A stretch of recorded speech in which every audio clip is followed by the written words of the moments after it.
नमस्कार दोस्तों, देखते हैं आज के करंट अफेयर्स में क्या है। जयपुर में कोरोना की जांच के लिए डिस्टेंस को अपनाते हुए एक स्पाइन टेक्नोलॉजी पे आधारित रोबोट को प्रयोग में लाया जाएगा। अब ये रोबोट जो है, इसकी कुछ खास बातें हैं। पहली चीज़ मैं आपको बता दूं, स्पाइन टेक्नोलॉजी होता है ये रोबोट को बैलेंस करने के लिए। और ये जो रोबोट है ये स्वदेशी है, 95% स्वदेशी है ये। और इसका निर्माण किया है क्लब बस्ट नाम की एक स्थानीय कंपनी ने, जो जयपुर के ही है।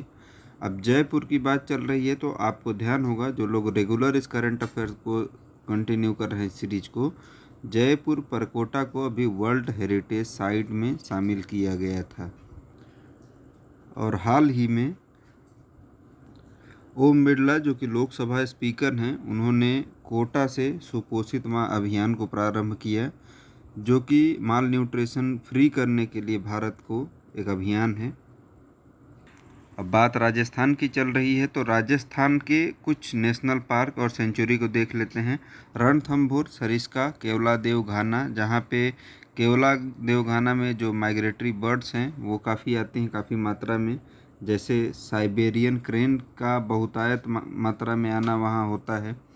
और बात माइग्रेटरी बर्ड्स की चल रही है तो मैं आपको बता दूं, अभी गुजरात के गांधीनगर में COP13 का आयोजन हुआ था, जो कि माइग्रेटरी स्पीसीज के लिए था। लेकिन बर्ड इसलिए याद आ गया, इसलिए लिंक हो रही हैं बातें, क्योंकि जो राजकीय पक्षी है राजस्थान का, गीबी यानी ग्रेट इंडियन बस्टर्ड, उसको शुभंकर बनाया गया था COP13 का, conference of parties on migratory species. तो ये चीज़ें रहीं करंट से संबंधित। और कुछ नेशनल पार्क के बारे में हम लोगों ने जाना। भरतपुर सेंचुरी काफ़ी चर्चा में रहता है, वो भी राजस्थान में ही है। अब आगे देखते हैं चरण पादुका अभियान। देखिए, ये चरण पादुका अभियान जो है मध्य प्रदेश में चलाया गया है। जो माइग्रेंट वर्कर्स हैं, उन लोगों के रास्ते में आने जाने के समय में बहुतायत लोगों के साथ समस्या ये है कि उनके पास शूज़ वगैरह कुछ है नहीं, तो वो चीज़ें डोनेट की जा रही हैं, रास्ते में उनको प्रदान किया जा रहा है, ताकि रास्ते का उनका जो कष्ट है वो किसी भी तरीके से थोड़ा मिनिमाइज हो सके। अब बात मध्य प्रदेश की चल रही है तो मध्य प्रदेश से संबंधित कुछ करंट अफेयर्स को रिवाइज कर लेते हैं। देश का पहला इन्फेंट्री म्यूज़ियम वो इंदौर में स्टेबल किया जाएगा। उसके साथ साथ एक हीरा संग्रहालय स्टेबल किया जा रहा है। भारत का पहला हीरा संग्रहालय होगा वो मध्य प्रदेश के छतरपुर में स्टेबल किया जा रहा है। टाइगर रिजर्व के बारे में मैंने आपको बताया ही था अभी कल ही के वीडियो में, कि पेंच नेशनल पार्क जो है, टाइगर रिजर्व जो है, वहाँ पे टाइगर्स की संख्या भारत के किसी भी नेशनल पार्क में सर्वाधिक है। उसके साथ ही मैंने आपको बताया था, जो ग्रोथ है, सर्वाधिक इम्प्रूवमेंट है, वो सत्यमंगलम टाइगर रिजर्व में है सर्वाधिक ग्रोथ का, जो कि तमिलनाडु में है। तो ये सारी चीज़ें ध्यान रखिएगा। और इंदौर एक ऐसा शहर है जो सैनिटाइज करने के लिए जहाँ पे ड्रोन का प्रयोग किया गया है। उसके अतिरिक्त बात ड्रोन की चल रही है तो आपको बता दूँ, मध्य प्रदेश देश का पहला ऐसा राज्य है जिसने गाँव की मैपिंग के लिए ड्रोन का प्रयोग प्रारंभ किया है। अभी हाल ही में मार्च में ही ऐसा किया था मध्य प्रदेश ने प्रस्तावना के पाठ को अनिवार्य किया है वीकेंड हर शनिवार को। इसके ठीक पहले महाराष्ट्र ने ऐसा किया था। और अगर आपसे पूछा जाएगा पहला स्टेट कौन सा था जिसने भारतीय संविधान के प्रस्तावना के पाठ को अनिवार्य किया स्कूलों में, तो वो होगा महाराष्ट्र। और दूसरे नंबर पे उसके तत्काल बाद मध्य प्रदेश ने किया था, वो भी वीकेंड के लिए। इसके अतिरिक्त अभी मध्य प्रदेश ने पुलिस डिपार्टमेंट से संबंधित एक इनिशिएटिव स्टार्ट किया, वो है FIR आपके द्वारा ऑनलाइन FIR लॉन्च करने के लिए। उसके अतिरिक्त पुलिस व्यवस्था से जुड़े लोग, जो लोग कोरोना फाइटर्स हैं, उनके सम्मान में करमवीर पुरस्कार भी प्रदान करना प्रारंभ किया है मध्य प्रदेश ने। अब बात मध्य प्रदेश की चल ही रही है तो कुछ नेशनल पार्क देख लेते हैं। मध्य प्रदेश में पेंच नेशनल पार्क, टाइगर रिजर्व जिसकी बात अभी हमने की ही है। उसके अतिरिक्त कान्हा नेशनल पार्क है, जहाँ रुडयार्ड किपलिंग ने द जंगल बुक लिखा हुआ था।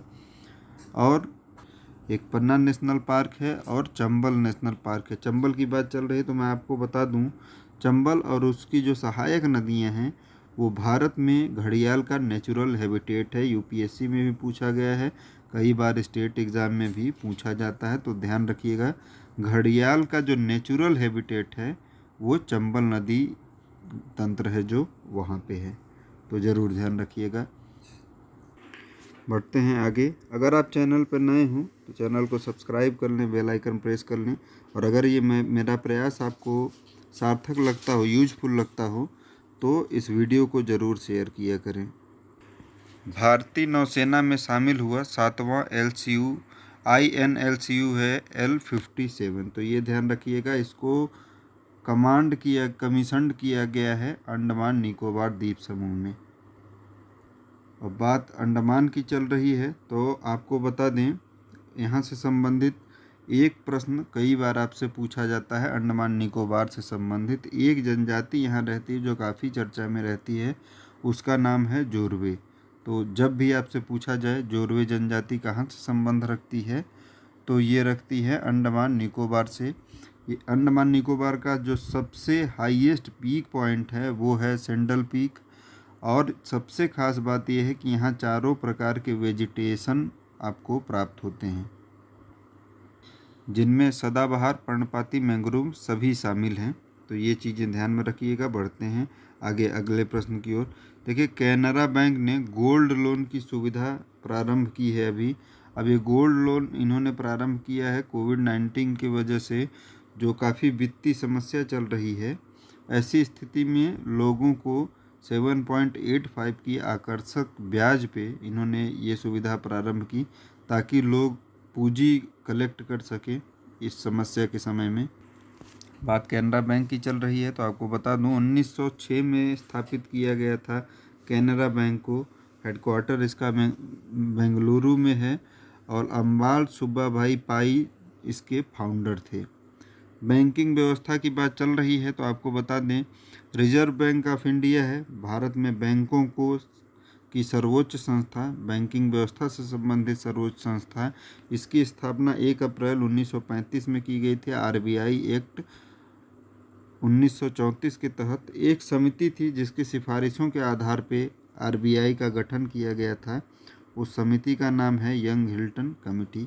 कई बार आपसे पूछा जाता है। RBI का राष्ट्रीयकरण 1 जनवरी 1949 में किया गया था। वर्तमान जो गवर्नर हैं RBI के, उनका नाम है शक्तिकांत दास।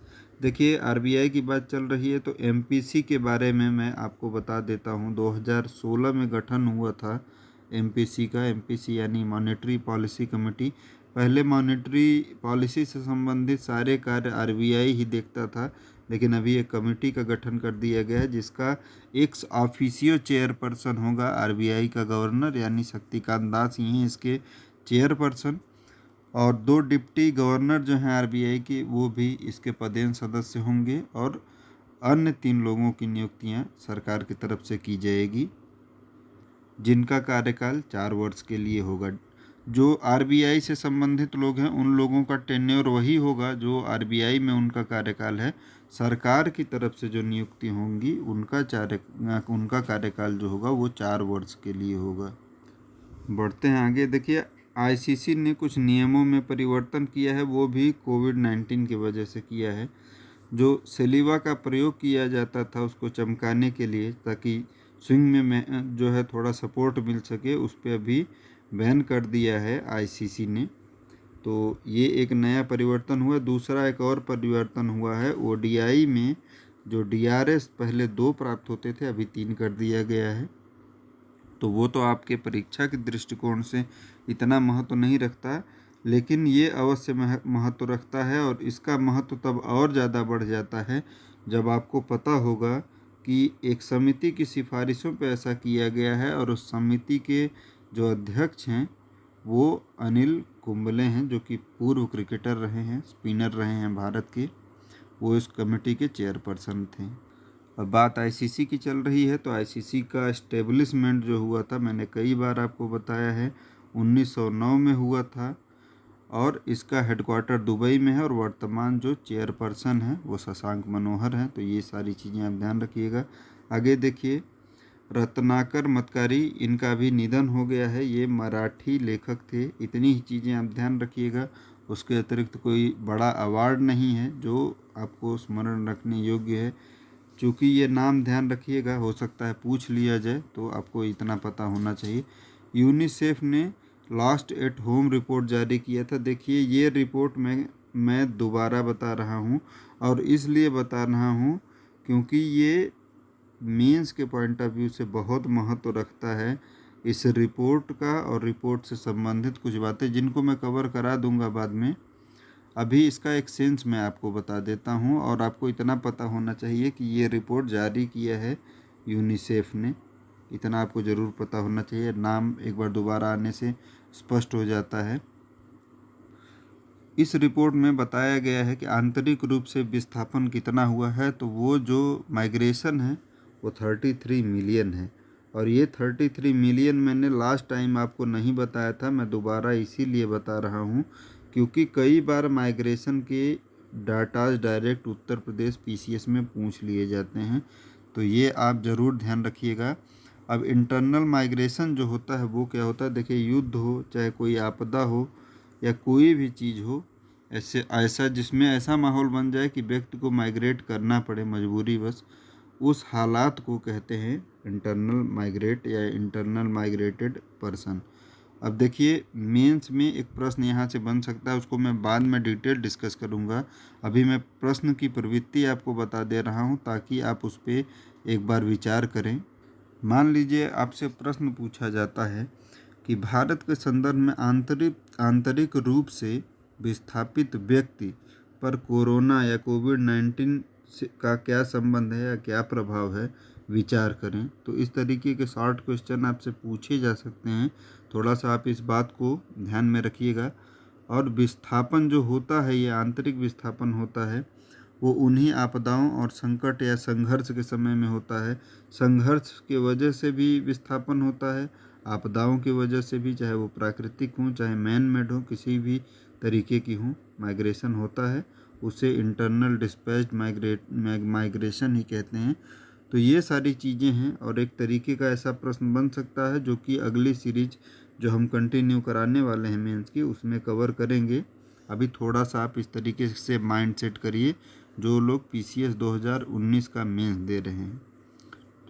इस वीडियो में इतना ही। उम्मीद करता हूँ सारी सूचनाएं, सारी इन्फॉर्मेशन जो दी गई वो आपके लिए यूज़फुल होगी आगामी एग्ज़ाम में। धन्यवाद।